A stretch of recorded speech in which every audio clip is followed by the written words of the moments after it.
What's going on? We are live in New York City. I'm Kevin Kenny. This is the Build Series, and I've been trying to rack my brain before we're live right now, trying to think of something our guest today cannot do. She's an actress, a singer, a model, a dancer, and she has brand new music we're going to talk all about on stage today. Please give it up for Jordyn Jones. What's up? First time ever on Build? Have you been on Build before? No, I've been here, yes, maybe 2 times. Oh, wow. You're a pro. We should switch seats. You should host. No. You do so much, though. I almost joked, like, you could probably be a heck of a host in your own right. But yeah, I could. how do you explain to me? It's rare to talk to someone that has so many talents as you do, at the level at which you have those talents. Oh shoot. So how does it break it down for you as a creative? Like, is it? Let's start with dancing. Yeah, well, I started dancing. That was the first thing I ever did, other than gymnastics and twirling. Like, I've done a lot of things in my life, but dancing was the longest thing I ever did. And then that's what moved me out to LA to become a professional dancer. But yeah, that was just the start of everything. Was there like a particular artist or song or maybe a music video back in the day that you remember as a kid made you want to dance? I was so young when my mom and my dad put me into dancing, and I guess my godmother, she was wanting me to dance. I don't even know, but I was so young to remember any of that. All I remember is, like, my first memory is dance. So obviously I liked it and I stayed in it. But yeah, so I was just kind of into it when I was a baby, really. So what do you remember any like the early music that you loved dancing to? Yes. I mean, I remember like all the old Lady Gaga, Katy Perry. Oh yeah. Britney Spears. Of course. Kind of all of that, yeah. Yeah, that's awesome. And then how did your singing career and music and your love of it blossom out of dancing? Did you always want to be a singer? Well, I mean, since I've always been dancing to music, I've always known rhythm, beats, everything. So it was kind of natural to me. But yes, I always wanted to be a singer, but I thought I literally started from scratch. I had no ear training. You could have told me like and I would have been like like I had no idea, like notes, anything. So I had to learn all of that. But yeah, I basically Frozen and like Billy Elliot and what else? High School Musical, like all of that was kind of what got me in the groove for singing. For a fan watching right now that wants to get into singing and might say the Oz, just like you used to say the Oz, what was the hardest part about that transition or that evolution as a singer? Ooh, that's a good question. I would just say, I don't really know. I just had to like stay with it. I had to be confident. I had to practice. I don't know. It was just something that I obviously had no advice from anyone else. So I'm trying to be able to give advice, but I just like, if you want to do it, go for it. There shouldn't be anything holding you back. I don't know. It was just like, just think of it as it's fun and just learn a lot. I don't know. It's just so hard to give advice like that because I feel like I've never gotten advice like that. It's right. weird. Well, and everyone's journey is their own, right? At the end of the day. So yeah. What works for you may not work for the next person. Exactly. And this whole journey, this amazing evolution of you and your career, it all started in Michigan. You grew up in Michigan? I did. Until what, about the age of 12? Around there. I never know. I feel like I've been saying I live in LA for 6 years. Like, I have no idea when I moved out there because it was back and forth. It wasn't like, oh, we moved at this date or anything because I was in hotels. So it's just like, I really don't know. Was that tough, all the back and forth a little bit, just growing up? And yeah, it was tough, like always out of school, always missing friends, I never went to a school dance. I never had boyfriends, like anything like that until I like moved out to LA like fully. But I mean, yeah, that point it was just like I knew I wanted to be out here. I didn't care what anyone had to say. So like that's like advice like it was just like if people are like not trusting you and they're like, why are you trying to sing? Why are you trying to be in the industry? Why are you like thinking that you're gonna be famous or whatever? But I just literally did not listen to any of those people, and I was just even like being an Instagram person nowadays, it's just like people like are always jealous and they're hating on you, bullying you at school, but just brush them off because clearly they want to be doing what you're doing and just be nice, but just brush them off. Is that the best advice? Because I think that's something a lot of young people, whether they're successful on Instagram or just everyday people, they deal with the bullying, right? Especially cyberbullying. Yeah, it's a real thing, and a lot of people that come up to me ask me for that advice, or I'm trying to do it too, or I just started out on YouTube, or I just am trying to go to vocal lessons, or whatever it is. It's just like anyone in the world will always have something to say about you, whether it's nice or negative. But just always, if you know what you're doing and if you love it, then it doesn't really matter. Yeah. Yeah, you seem so wise beyond your years, Jordyn. Do you have a good support system around you, people that you can seek advice from? I do. I also think growing up in the industry and on camera and,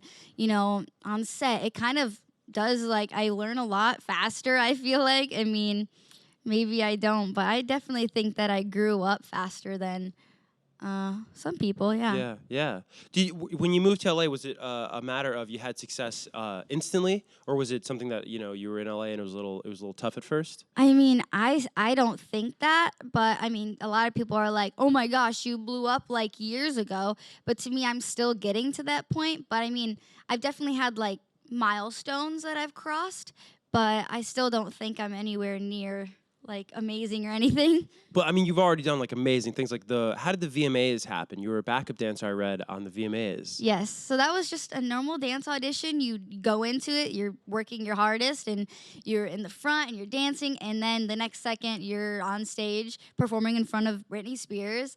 And I mean, everyone else that was there, but it was her tribute. But I mean, it was just like dance auditions, book, dance auditions, book, dance auditions. And that was my life. So with so much going on in your life and you being so young, do you ever find it's hard at times to sort of appreciate these achievements? Because it is such a blur between the travel and the auditions and the bookings. How do you find the time to really appreciate that? I would say, like, with this tour that I'm on right now, we started the beginning of November, and going into it, you're so stressed out, or you don't think that this is right, or you need to make sure this is good at this stage, and we have different venues all over. So it's just like I'm been trying to just enjoy it and just sit back and really just let it all sink in, because it's my first tour ever, so I want to remember it, enjoy it. So I just mean, like, it's something that, yeah, you just have to sit back and just let everything handle itself. Yeah. And it's funny, people will get on people for posting too much on social media, but I always look at that as like, you want to document those things because in 10, 20 years, you want to remember every little thing about your first ever tour, right? Yeah, especially with YouTube videos. Like, I want to be able to look back. And I was like almost about done with this tour. And yesterday I was like, oh my gosh, I have to film, like, documenting at least a day of this tour. So yesterday I filmed the whole experience from so cool. sound check, like what I'm eating, where I'm sleeping, everything. So it's just something, even if I don't post it, like, I want the memories. Yeah, and the things that in the moment might seem silly or inconsequential, but again, like 10 years from now, you're gonna be so happy you captured that. Yeah, it's like when people are like, you're always on your phone, you like millennials, like you teenagers. It's like, I'm taking pictures of my food in New York and like this city. Like, I want to remember it, and we might remember things differently from the olden days, but now we have pictures, we have our memories. So, I mean, maybe the old people are just jealous of us. Yeah, exactly. Right. Speaking of generations, I know like Refinery 21 or 29, excuse me, has sort of called you the embodiment of Gen Z, which I think is such high praise and really cool. Wow, sentiment. that's awesome. Do you feel a responsibility though to sort of represent for your generation? I don't think so, no, because it's nothing out of my pocket, out of my anything really. Like, I am just being myself, and I'm not trying to impress people, or I'm not trying to be a role model. I just like love it, and I am, and I just appreciate that. That's awesome. And how has tour been? Because where were you last night? Were you in Philly last night? Oh my gosh. Yeah, we were in Philly. Philly, okay. It's all a blur, but still, I'm like, that's also why I'm taking pictures. I'm just like, I had to like learn my venues beforehand and my cities, and I definitely know all my cities. I'm just like, where was I yesterday? Yeah. But yeah, tonight we're going to Amityville, and that's gonna be fun. Yeah. Oh, your show is tonight. Yes. I thought you guys at least have one day off. No. Doing press during the hustle is amazing. Yeah, doing press during the and day. then show at night. That's great. The 2 nights ago, we drove 7 hours Oh from my gosh. Boston to Philly, and then we drove up to And New they think York. it's all glamorous. You know, Yeah. a lot of hard work. It is hard work. How do I know I talk to a lot of like say rock bands, and they'll say that actually the smaller gigs are tougher than the big arena gigs. And for someone that's performed in arenas for the award shows back in the day, how have you found transitioning to your own tour? Well, it is very different, especially because I am headlining. It's everyone, it's different because I've done millions of shows or a bunch of shows in my life, and there's a difference between everyone in the audience knows you or you're an opening or whatever it is, but obviously I've cherished every second of it. But like now it's like everyone there knows my lyrics, is recording me, is very excited. So it's a completely different experience, and I think I like it better. Yeah. Well, it's more of a community because they're there to Yeah. see you. You're not the opener. They all paid to see you perform, which is so cool. And it's so cool that these people are coming out to my first ever tour. And then it's like, I think I went to Halsey's first ever show in LA. And now I'm like, I'm still supporting her. And it's something that I want my fans to feel like too.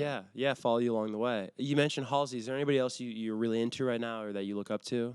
I mean, I always love Rihanna, Beyonce, Meghan Trainor, Haley Steinfeld, Zendaya. Yeah. I love them. That's awesome. And Zendaya is a good example of somebody that does both things like you do. They're multi-talented. Yeah, she's amazing. I want to ask you about a few songs on the EP, by the way. And congratulations on having the EP out. Thank you. The first one is Think About You. Okay. So what can you tell me about the songwriting process, how this came about? Think About You, it was actually with amazing writers, and the producers on it were just amazing. Think About You was one of the first songs I released, but it was one of the first songs I recorded, but it was the first song that I had released. It was my first single back in, I think, July. I don't even know. This whole year has just been like crazy. But Leave was the first one that we released in January. But yeah, I mean, that song was what first kind of like, it was the new opening of my new sound and my new like kind of goals and how I really just want to portray myself.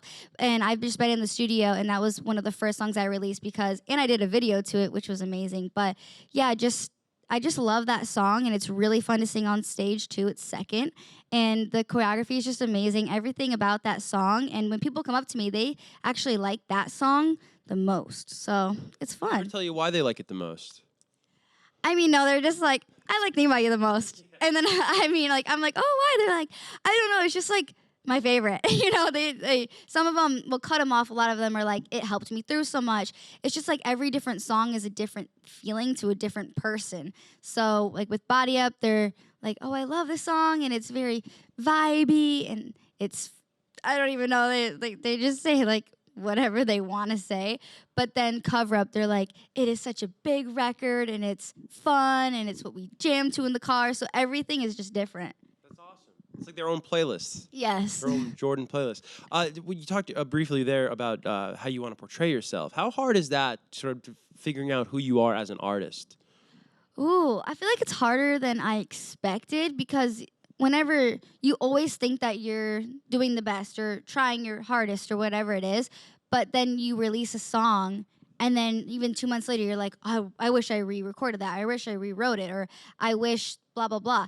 But like I did Banji so long ago, it was a cover, but I recently re-recorded it, and I was just like, wow, imagine if I re-release this now. It's just like you're in a completely different mindset and just everything, because when I was doing the EP, at the beginning, I was just heartbroken and sad. And like, if I went back to do those songs now, it would be totally different. Yeah, totally. Are there any songs right now you'd love to cover?